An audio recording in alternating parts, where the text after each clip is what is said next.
Bulletin की शुरुआत करेंगे इस वक्त की बड़ी खबर के साथ। जबलपुर अग्निकांड के बाद एक्शन में है मध्य प्रदेश सरकार। अब 1 साल के लिए नहीं मिलेगी प्रोविजनल फायर एनओसी, यानी बिल्डिंग बनने पर निरीक्षण के बाद मिलेगी फायर एनओसी। अग्निशमन एक्ट भी बनाया गया है और नगरीय प्रशासन विभाग 1 महीने में अग्निशमन अधिनियम तैयार करने के निर्देश दिए हैं।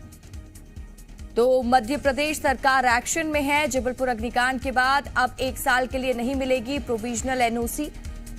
बिल्डिंग बनने पर निरीक्षण के बाद ही फाइनल एनओसी, फायर एनओसी दी जाएगी। तो एक बड़ा फैसला लिया गया है। जबलपुर अग्निकांड के बाद ये एक्शन लिया गया है कि अब 1 साल के लिए प्रोविजनल फायर एनओसी नहीं दी जाएगी। पहले बिल्डिंग तैयार करने के बाद, निरीक्षण के बाद फायर एनओसी दी जाएगी। हमारे साथ जी मीडिया संवाददाता आकाश भोपाल से लाइव जुड़ चुके हैं। आकाश, अब लगातार अग्निकांड पर एक्शन में नजर आ रही है सरकार, क्या कुछ जानकारी? देखिए, मध्य प्रदेश सरकार ने तय किया है कि मध्य प्रदेश में अग्निशमन एक्ट लाया जाएगा। फिलहाल प्रदेश में अग्निशमन एक्ट लागू नहीं है, जिसके कारण जो मैदानी स्तर है, मैदानी स्तर पर कई तरह की विसंगतियां उत्पन्न हो रही हैं। इसलिए नगरीय प्रशासन मंत्री भूपेंद्र सिंह ने नगरीय प्रशासन विभाग को ये निर्देश दिए हैं कि 1 महीने के भीतर जो अग्निशमन अधिनियम है उसे तैयार करें, ताकि इस अधिनियम को विधानसभा के इसी सत्र में पारित करने के लिए पेश किया जा सके।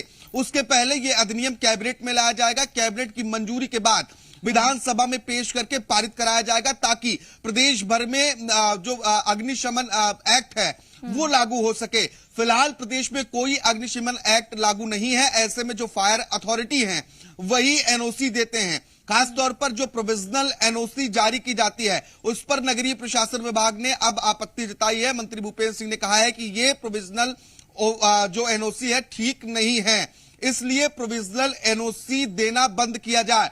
प्रोविजनल एनओसी की बजाय जब बिल्डिंग का पूर्णतः निर्माण हो जाए, उस वक्त जब पूर्णता का सर्टिफिकेट दिया जाता है, उसी दौरान फायर अथॉरिटी जाकर बिल्डिंग का निरीक्षण करे और उस दौरान फाइनल एनओसी दिया जाए। अब तक प्रोविजनल एनओसी 1 साल के लिए दिया जाता था, लेकिन अब उस पर मानकर ये चलिए कि प्रतिबंध लग जाएगा, क्योंकि सरकार ने स्पष्ट रुख अख्तियार किया है। और खास तौर पर जो फायर अथॉरिटीज हैं, क्योंकि देखिए अभी फायर अथॉरिटी जो निगम के आयुक्त हैं या फिर जो कलेक्टर हैं, उन्हें फायर अथॉरिटी बनाया गया है, वो इस पर एनओसी दे सकते हैं। लेकिन अब प्रोविजनल एनओसी नहीं मिलेगी जब तक कि बिल्डिंग पूर्ण नहीं हो जाएगी। आकाश, जैसे जो बिल्डिंग पूर्ण कर ली जाती है और उसकी जांच की जाएगी, फिर फायर एनओसी दी जाएगी, लेकिन जो बिल्डिंग पहले से बनी हुई है उसका चयन किस आधार पर किया जाएगा आगे के लिए? जो बिल्डिंग्स पहले से बनी हुई है रसिका, अगर वहां पर पर्याप्त इंतजाम है, अग्नि सुरक्षा के, अग्निशमन के पर्याप्त सुरक्षा व्यवस्था के इंतजाम किए गए, तो निश्चित तौर पर उन्हें एनओसी मिलना तय है। अगर किसी तरीके से आग की परिस्थितियां उत्पन्न होती हैं तो वहां पर किस तरीके से बचाव किया जाए, उसके लिए क्या क्या उपाय हैं जो फायर को बचा सके, जिसके जरिए लोगों की जनहानि को लोगों की जनहानि ना हो, इन तमाम बातों को ध्यान में रखते हुए जिस तरीके से अभी की स्थिति में एनओसी जारी की जाती रही है, उसी तरीके से एनओसी जारी की जाएगी।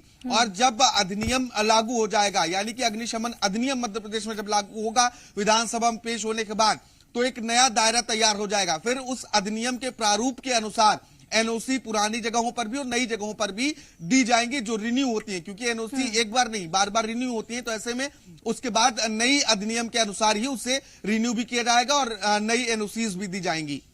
ठीक है आकाश, तमाम जानकारी के लिए बहुत बहुत शुक्रिया आपका।